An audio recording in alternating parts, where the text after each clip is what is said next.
gamelan, gong segala macam tadi itu dijawab oleh Kiai Madura sendiri dulu. Saya kalau perlu nambahin tak tambah dikit. Panjenengan atau Pak Muzamil, monggo. Muzamil. Lah sampean asli endi sampean?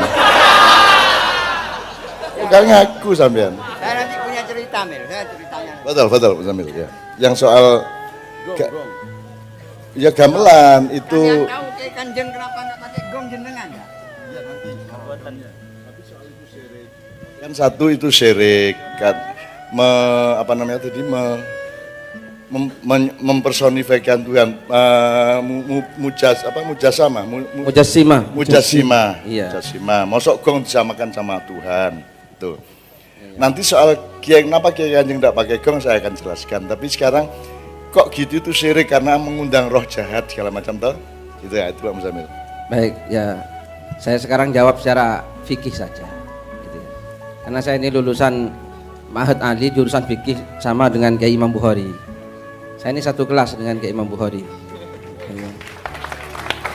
Sama-sama lulusan pertama Ma'had Ali di Asembagus Situbondo jurusan fikih. Cuma beda.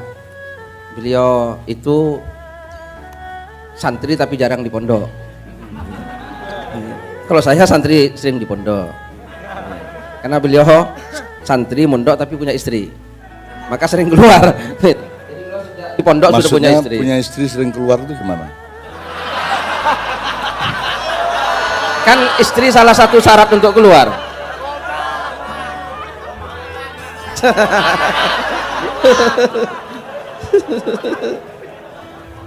Yang jelas toh kalimatnya. Kalau enggak menimbulkan hoax loh. Ya, jadi Imam Bukhari ini dulu mondok dan sudah punya istri, gitu ya. Maka beliau pokoknya sering nggak ada di pondok. Yang ada bantalnya sama selimutnya. Ya, tapi ya alhamdulillah malam ini saya bisa bertemu dengan beliau ya.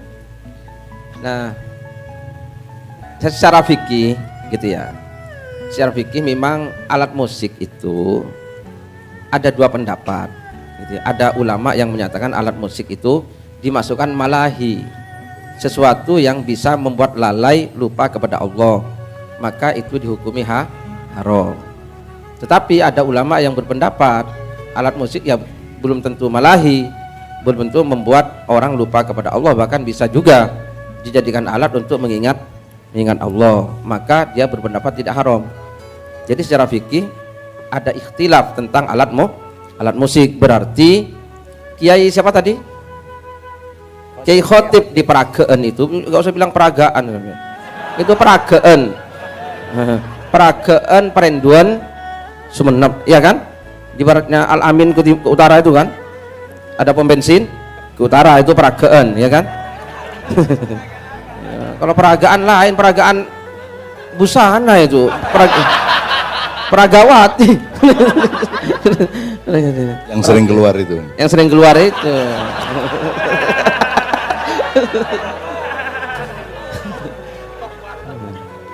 Nah, berarti Kiai Ahmad Khotib termasuk yang mengikuti pendapat alat musik itu tergantung yang mempergunakan, gitu ya.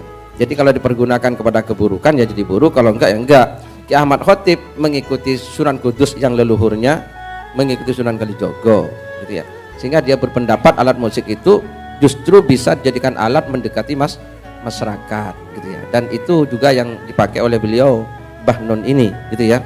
Bagaimana ini musik-musik Kiai Kanjeng ini semua bukan hanya tidak haram ini musik Kiai Kanjeng ini, tapi ini semua ada kuningan, ada besi, ada organ, gitar, senar, itu semua oleh beliau diajak berselawat kepada Nabi Muhammad SAW, gitu ya.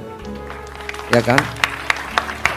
Sehingga besok sampai kalau sudah sampai di surga sana, loh kok ada organ masuk surga? Kok ada apa gitar masuk surga? Ya itu gitarnya Kiai Kanjeng. Karena ini alat ini oleh beliau ditumpai, ya, ditumpai untuk mencintai Nabi Muhammad SAW. Saya kira itu ya secara fikih begitu. Gini, mari kita belajar untuk menentukan substansi dan non substansi atau fokus masalah dan yang tidak fokus. Jadi gini, misalnya pendapat ulama pertama musik itu bisa membuat lalai manusia kepada Allah. Sekarang saya tanya, substansinya pada musiknya, pada lalainya?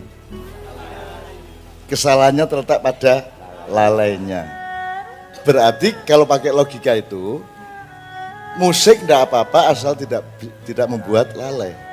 Atau kalau mau dikembangkan, apa saja yang membuat kamu lalai kepada Allah menjadi haram. Apa? Medsos haram. Negara bikin bertengkar terus, lalai sama Allah, bubarkan. Parpol bikin nafsu, nyogok-nyogok orang, gitu, bubarkan. Kalau mau diturutin. Tapi itu pelajaran pertama, mengerti di mana titiknya itu, titik haram, musyrik itu di mana titiknya, pada lalainya atau pada alatnya, gitu ya. Oke, satu. Nomor dua, syirik adalah, ya Pak Muzamil, kalau menuhankan selain Allah. Yang menuhankan ini, misalnya Lata Uzza dituhankan, maka yang menuhankan itu syirik. Lata Uzzanya ikut salah enggak?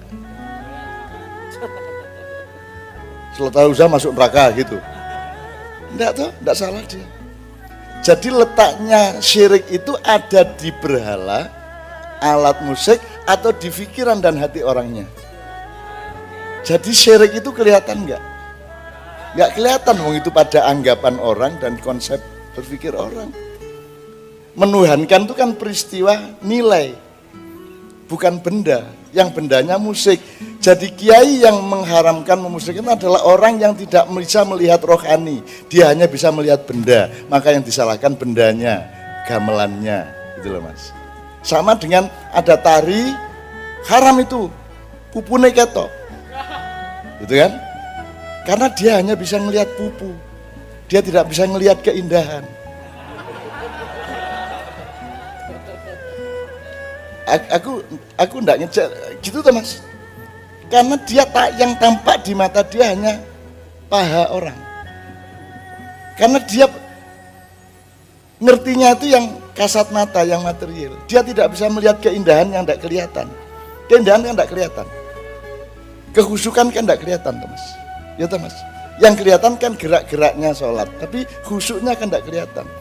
Jadi orang-orang yang suka mengharamkan dan memusyrikan itu adalah orang yang memang tidak mampu melihat rohani karena rohaninya tidak terlatih. Yang dilatih matane. Ndelok pupu, ndelok kencet, ndelok dengkul. Gitu loh. Kok sing salah bareng. Ini kalau ngomong kasar. Kan Madura lebih kasar dari saya. Ya, Mas gitu jelas ya Mas ya. Tapi dia boleh berpendapat. Ulama yang memusyrikan boleh. Tapi Anda tidak punya kewajiban untuk taat sama dia toh. Kenapa Anda pusing? Lakukan saja kalau Anda yakin. Kiai Kanjeng dari dulu dapat tantangan macam-macam dan kita undang orangnya ke depan. Misalnya ada mengundang roh jahat, kamu sampean kok roh jahat? Saya aja enggak tahu. Jadi yang urusan sama roh jahat saya apa sampean? Kan dia yang ngomong mengundang roh jahat dia. Oh jadi sampean tahu tuh roh jahat? Saya enggak tahu Saya tahunya sabbahalillahi ma fis samawati wa fil ard. Apa saja di alam semesta ini bertasbih kepada Allah. Jadi bukan hanya man fis samawati wal ard, tapi ma. Jadi kita tidak hanya dengan mulutnya manusia, mulut kita yang bersolawat, tapi semua benda kita ajak bersolawat. Punya pohon kelapa, kita jadikan alat untuk bersyukur. Kan begitu. Gong, kita jadikan alat untuk mengingat Allah. Wasilah namanya, boleh enggak? Saya melihat cacing, saya ingat Allah, baik enggak? Ya Allah kok bisa ya cacing itu keluget-keluget. Kayak punyanya si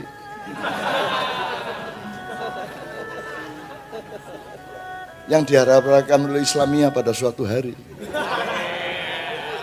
Gitu ya.